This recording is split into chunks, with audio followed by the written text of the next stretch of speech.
I love October. It's October. Pumpkin spice beer, cool weather, cold nights, and the holidays are right around the corner. Yeah, let's not forget Halloween-themed D&D sessions. Those are my favorite. And now, Halloween-themed episodes here at the Dojo. It's about the undead this week on the Dungeon Master's Dojo mini episode.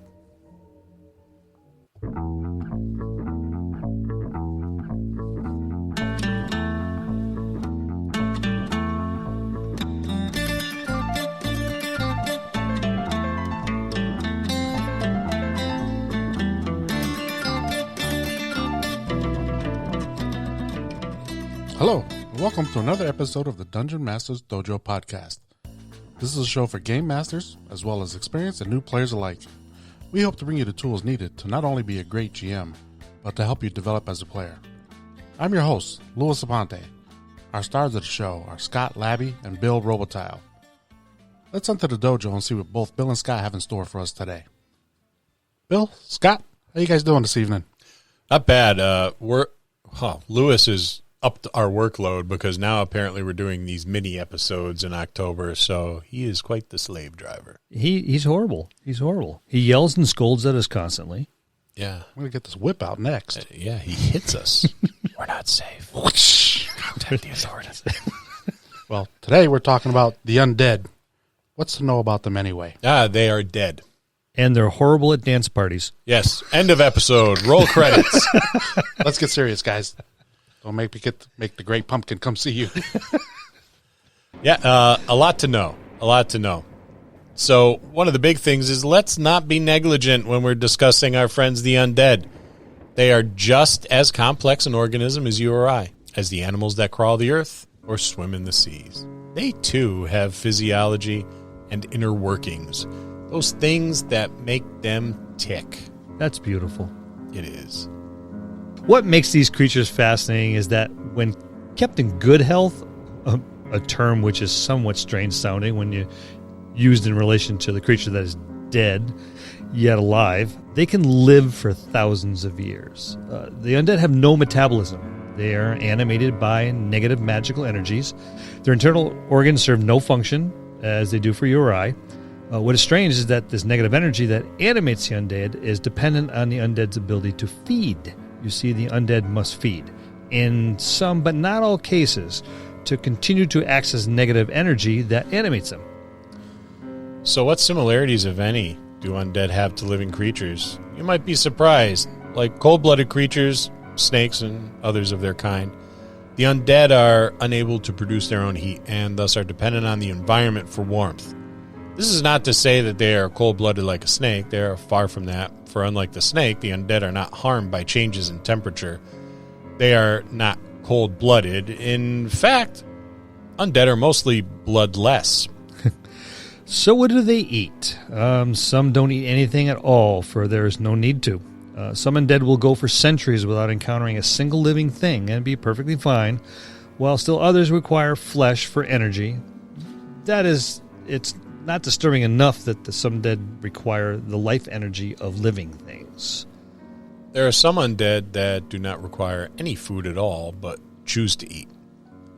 Why would an undead creature who does not need to eat consume food? Well, let's use the vampire for an example. Vampires require the blood of their victims for them to continue. This is an insatiable urge that they just cannot escape. But perhaps taking a meal occasionally, if not every day, reminds them of a time when they were living. Perhaps undeath is not so preferable to death itself. With centuries of reflection and the loss of countless loved ones, there may come a desire for the normality they once enjoyed. While their internal organs may not provide anything to the undead do have some senses that function quite well. The negative energies that animate them will most often extend to vision, hearing, and sometimes taste. In some cases, the senses may even be enhanced as the undead have dark vision. The senses are active and even enhanced for the purposes of predation.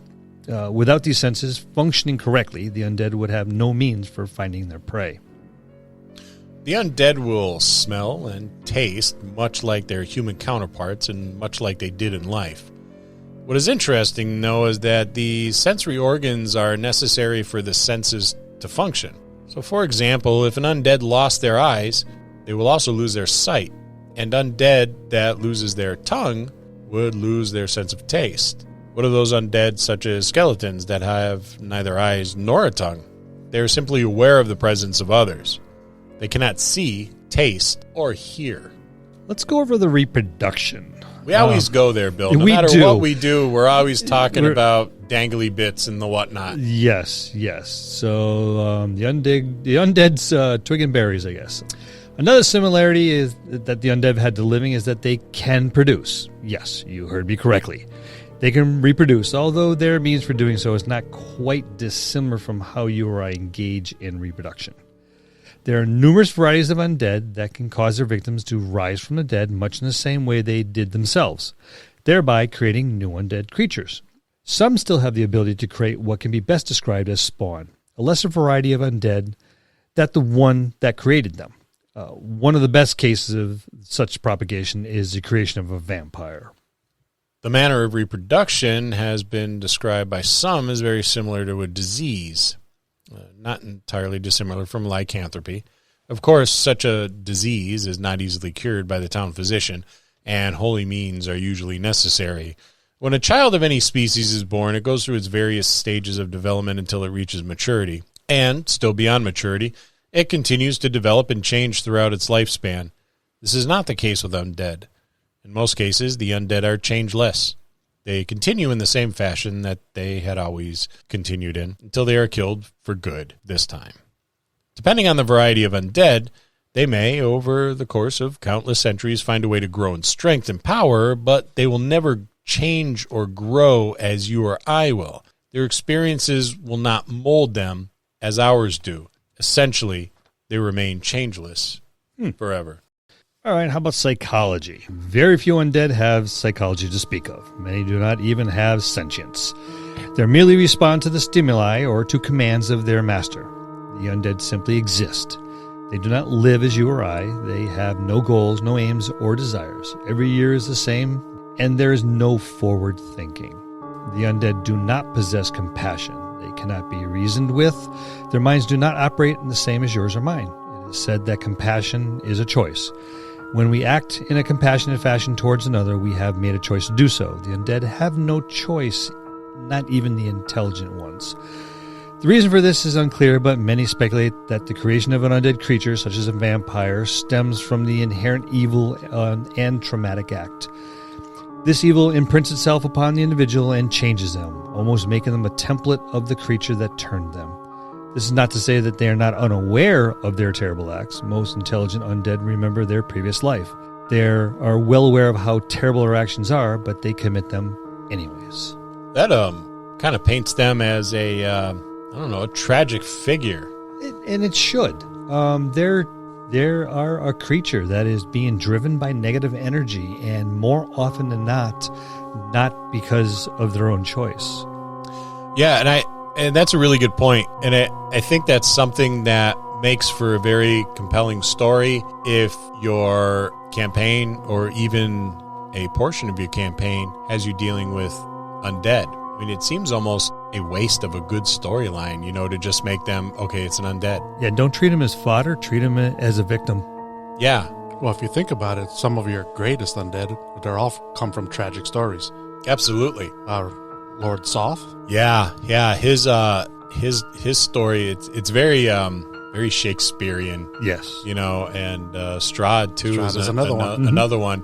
And when you craft a story like that as a GM, and Strahd's story kind of sticks with me because when you read about it, you're like, yeah, I get where the guy's coming from. Especially being not as young as I used to be. It makes the villain real and kind of tragic. It adds depth, I think. Well, it's depth. If you can sympathize with the villain, yeah, then you have some depth there, and it makes it, like I said, a little more believable. Yeah, and that makes for a really good villain. A really, really, really good villain. So don't waste that. And that's this week's mini episode on Undead. Look for more DM Quick Tips, our new segment A Monster in a Minute, and all the new mini episodes for this month. Halloween is in October, and that means all our Dungeon Masters Dojo content in October will be Halloween themed. See you next time in the dojo. That's going to conclude this episode. Thanks for tuning in and listening. Please subscribe to the podcast for more great content. If you'd like to hear a particular topic, you can reach us on Facebook at the Dungeon Masters Dojo, or you can drop us an email at thedungeonmastersdojo@gmail.com. Thank you, and have a good day.